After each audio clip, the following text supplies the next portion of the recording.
में आई होगी। ये बस एक टेक्निकलिटी थी। कुल मिला के बात ये है जो अभी तक हमने की है, आइडेंटिकल फर्म्स हैं, हर फर्म के पास same capital, same labour, same technology है, CRS भी है, कांस्टेंट रिटर्न्स टू स्केल है। तो बिकॉज ऑफ दैट इसमें बहुत ज़्यादा इन डेप्थ जाने की ज़रूरत नहीं, because this is not the main matter of the theory. इसलिए हम फटाफट से कर रहे हैं कि बेसिकली जो आपका जो एग्रीगेट लेवल का प्रोडक्शन फंक्शन होगा वो फॉर्म में जो एक इंडिविजुअल फर्म का प्रोडक्शन फंक्शन है एकदम वैसा ही होगा। अगर वो ऐसा है K1T का स्क्वायर प्लस N1T का स्क्वायर प्लस AT, तो ये भी KT square plus NT square plus AT ही होगा। बस वो K1T की जगह KT आ जाएगा, N1T की जगह NT आ जाएगा। इतनी सी कहानी है बस, ठीक है। अब टेक्नोलॉजिकल प्रोग्रेस का मतलब है कि AT जो कि टेक्नोलॉजी शो कर रहा है ये ग्रो कर रहा है ओवर टाइम, है ना। टेक्नोलॉजिकल प्रोग्रेस का क्या मतलब होता है कि टेक्नोलॉजी बढ़ रही है, and because AT technology show कर रहा है तो A must be growing over time.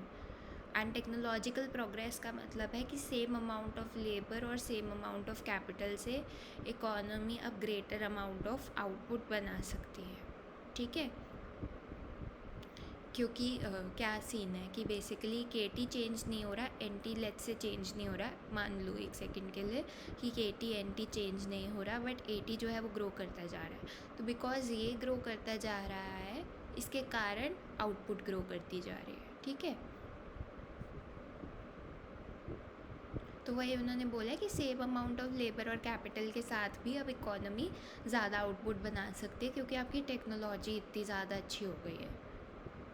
आगे टेक्नोलॉजिकल प्रोग्रेस 3 तरह की हो सकती है, लेबर ऑगमेंटिंग या हैरड न्यूट्रल, जिसका मतलब है कि टेक्नोलॉजी जब आई तो उसने लेबर की प्रोडक्टिविटी बढ़ा दी। दैट मीन्स कि अगर लेबर पहले लेट से 100 लोग थे आपकी फैक्ट्री में, अब कोई ऐसी टेक्नोलॉजी आ गई जिससे कि वो लेबर बहुत ज़्यादा एफिशिएंट हो गए, ठीक है।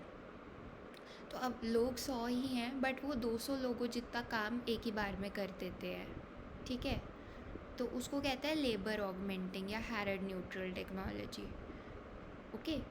कैपिटल ऑगमेंटिंग या सोलो न्यूट्रल होता है जब उस वो टेक्नोलॉजी जो आई उसने लेबर की प्रोडक्टिविटी को कोई चेंज नहीं किया, बट उसने कैपिटल की टेक्नोलॉजी को बहुत चेंज कर दिया।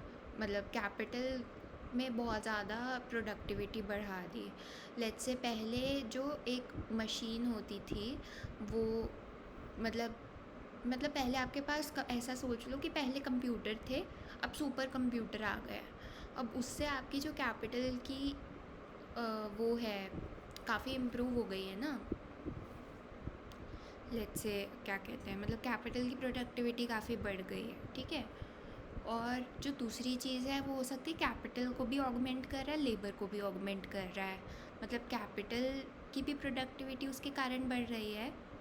तो अगर आपके पास पहले 100 जितनी कैपिटल थी, अब लेट्स से 80 जो है वो 2 के बराबर है।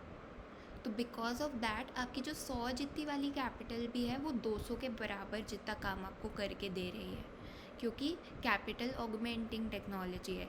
साथ में वो लेबर ऑगमेंटिंग भी है। तो लेट्स से 100 ही वर्कर्स थे आपके पास, बट क्योंकि 82 जितना है तो 200 जितना ये काम करके दे रहा है आपको, ठीक है। तो ये चीज़ है।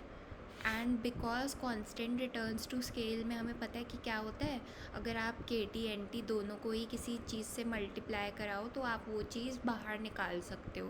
तो इसलिए AT जो है वो बाहर कॉमन आ गया है, ठीक है। इस केस में जहाँ पर हिक्स न्यूट्रल की बात कर रहे हैं हम कि कैपिटल को भी वो टेक्नोलॉजी ऐड कर रही है और लेबर को भी वो टेक्नोलॉजी ऐड कर रही है, ठीक है।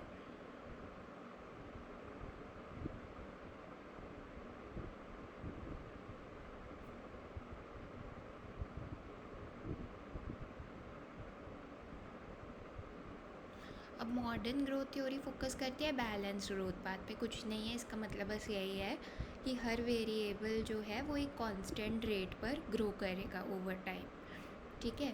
तो मतलब जैसे आउटपुट है वो 5% के रेट पे ग्रो करेगा, ऐसा ऐसा करके कुछ होगा जब, तो उसको बैलेंस ग्रोथ पाथ बोलते हैं। कि एक कांस्टेंट रेट पे ग्रो कर रहा है, ऐसा नहीं है कि मतलब जैसे रियल लाइफ में होता है, चीज़ें नॉर्मली कांस्टेंट रेट पे ग्रो करती हैं, आपकी जीडीपी 30% पे ग्रो करी है, ऐसा कुछ। ऐसा नहीं होता कि वो चीज़ें टाइम का कोई लीनियर फंक्शन, क्वाड्रेटिक फंक्शन ऐसे ऐसे करके किसी चीज़ पे ग्रो कर रहे होते हैं, है ना। ऐसा नहीं है कि टाइम जैसे जैसे बढ़ता जा रहा है आपकी ग्रोथ का परसेंटेज बढ़ता जा रहा है, ऐसी सब चीज़ें नॉर्मली नहीं होती, क्योंकि उससे फिर अगर ऐसा कुछ हो तो दैट मीन्स कि ग्रोथ बहुत ही फास्ट हो रही है, एक्सप्लोजिव सी ग्रोथ हो रही है, ऐसा सब तो नहीं होता नॉर्मली। तो इसलिए बैलेंस ग्रोथ पाथ पे हम फोकस करते हैं। स्टेडी स्टेट भी बैलेंस ग्रोथ पाथ का ही एक स्पेसिफिक केस है, बस वहाँ पर ग्रोथ रेट कांस्टेंट, हमने कहा कि ग्रोथ रेट कांस्टेंट होना चाहिए, वहाँ पर भी कांस्टेंट ही है, बस वो कांस्टेंट जो है वो फिक्स्ड है 0 पे, ठीक है। अब वो बोल रहे हैं कि हमने 3 तरह की टेक्नोलॉजिकल प्रोग्रेस पढ़ी, Harrod neutral, Solow neutral, Hicks neutral, लेकिन उनमें से सिर्फ जो हैरड न्यूट्रल है, लेट्स सी हैरड न्यूट्रल वाली आई थिंक लेबर ऑगमेंटिंग थी, तो सिर्फ जो लेबर ऑगमेंटिंग वाली है वही बैलेंस्ड ग्रोथ पाथ आपको दे सकती है। वो क्यों है I am not sure, but ये यही बोल रहा है। तो इसलिए अब हम आगे जो करेंगे उसमें हम क्या करेंगे कि हम हैरड न्यूट्रल टेक्नोलॉजिकल प्रोग्रेस पर ही फोकस करेंगे बस, और कुछ तरह की टेक्नोलॉजिकल प्रोग्रेस नहीं दिखेंगे, ठीक है। क्योंकि वी आर सेइंग कि सिर्फ यही हमें बैलेंस ग्रोथ पाथ दे सकती है, एंड हमारी पूरी थ्योरी बैलेंस ग्रोथ पाथ पर ही बेस्ड है, that is what we observe in real life. तो हम बस हैरड न्यूट्रल टेक्नोलॉजिकल प्रोग्रेस पे फोकस करेंगे। आगे इन्होंने बोला है कि कॉप डगलस प्रोडक्शन फंक्शन अगर लो तो सारे 3 notions of technological progress equivalent है, मतलब कि सारे तीनों के तीनों ही जो टेक्नोलॉजिकल प्रोग्रेस के केसेस हैं, कॉप डगलस प्रोडक्शन फंक्शन के केस में वो तीनों ही बैलेंस्ड ग्रोथ पाथ्स देते हैं, ठीक है। तो इसके प्रूफ को मैं करा दूँगी, ठीक है, बट अभी पहले लेट्स फिनिश द पीपीटी, फिर उसके बाद करते हैं। तो सपोज़ करो कि सारी अजम्पशंस ओरिजिनल सोलो मॉडल की सेम रह रही हैं, अब बस हमने एक 80 डाल दिया है टेक्नोलॉजी का, ठीक है। और क्योंकि अभी हमने बात की कि हम हैरड न्यूट्रल टेक्नोलॉजी की बात कर रहे हैं, मतलब सी पहले हमने कहा, अभी तक की कहानी समाप्त करते हैं। पहले हमने कहा कि अब हम 80 इंट्रोड्यूस कर रहे हैं अपने प्रोडक्शन फंक्शन में, बट द थिंग वाज कि फिर हमने कहा कि भाई 80 को इंट्रोड्यूस करने के प्रोडक्शन फंक्शन में 3 तरीके, या तुम लेबर के साथ लिख दो, कैपिटल के साथ लिख दो, या फिर लेबर और कैपिटल दोनों के साथ लिख दो। तो वी सॉ कि हमारे लिए लेबर के साथ लिखा हुआ वाला जो चीज़ है that is working the best, उससे बैलेंस ग्रोथ पाथ मिल रहा है, तो हमने कहा कि हम लेबर के साथ लिख देंगे, ठीक है। तो अभी तक तो इतनी डिस्कशन हमारी हुई है, ठीक है। अब फर्म स्पेसिफिक प्रोडक्शन टेक्नोलॉजी क्या हो गई, कुछ नहीं करना। फर्म स्पेसिफिक और एग्रीगेट वाले में मैंने बताया सिर्फ इतना डिफरेंस है कि यहाँ पर नीचे आय आ जाता है, यहाँ पर कोई आय नहीं रहेगा, ठीक है। तो इसमें दिमाग लगाने की ज़रूरत नहीं है। अगर फर्म स्पेसिफिक ये है तो एग्रीगेट वाला क्या हो गया, बस उसमें से आय हटा दिए, ठीक है। और 80 जो है टेक्नोलॉजी, उसके साथ कभी भी आय नहीं लगेगा सब्सक्रिप्ट में, क्योंकि टेक्नोलॉजी इज़ नेवर चेंजिंग, ठीक है। तो ये बात हो गई। अब हमने क्या किया, 80 NT को NHAT कह दिया, जिसको हम इफ़ेक्टिव लेबर कहते हैं। तो लेट्स से 100 लेबर थे बट 80 2 जितना था, तो लेबर एक्चुअली में उन्होंने जितना काम कर दिया वो 200 वर्कर्स के बराबर है। तो हम कह सकते हैं कि इफ़ेक्टिवली हमारी फर्म में 200 वर्कर्स हैं, इवन तो 200 एक्चुअल में नहीं है, बंदे 100 ही हैं, बट वो एक बंदा 2 के जितना काम करता है, इसलिए वो 200 इफ़ेक्टिव लेबर है, ठीक है। और अब हमारा जो फंक्शन है, प्रोडक्शन फंक्शन है, वो एक फंक्शन है कैपिटल का और इफ़ेक्टिव लेबर का, ना सिर्फ लेबर का बट इफ़ेक्टिव लेबर का। क्योंकि ऑफ कोर्स तुम खुद ही सोचो, अगर तुम्हारी फर्म में 100 लोग हैं बट लेट से बहुत ही आलसी है, एक बंदा जो है वो आधे बंदे जितना काम ही करता है बस, तो असल में तो 50 जितना काम ही हुआ ना, 50 बंदों जितना काम ही हुआ, तो तब तुम्हारी आउटपुट भी 50 के हिसाब से निकलेगी। बट अगर वही तुम्हारी फर्म में बहुत इफ़ेक्टिव लोग हैं, उनको बहुत ही मज़ा आता है काम करने में, तो वो आउटपुट भी 200 बंदों जितनी निकलेगी, एंड ऑफ कोर्स इससे तुम्हारी आउटपुट पे फ़र्क तो पड़ेगा ही ना।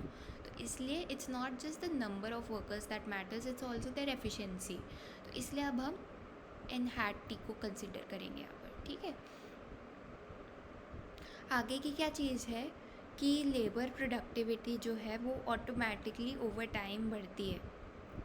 मतलब ये जो 80 है, जो लेबर की प्रोडक्टिविटी है, या टेक्नोलॉजी कह लो इसको, टेक्नोलॉजी लेबर की प्रोडक्टिविटी बढ़ा रही है बेसिकली।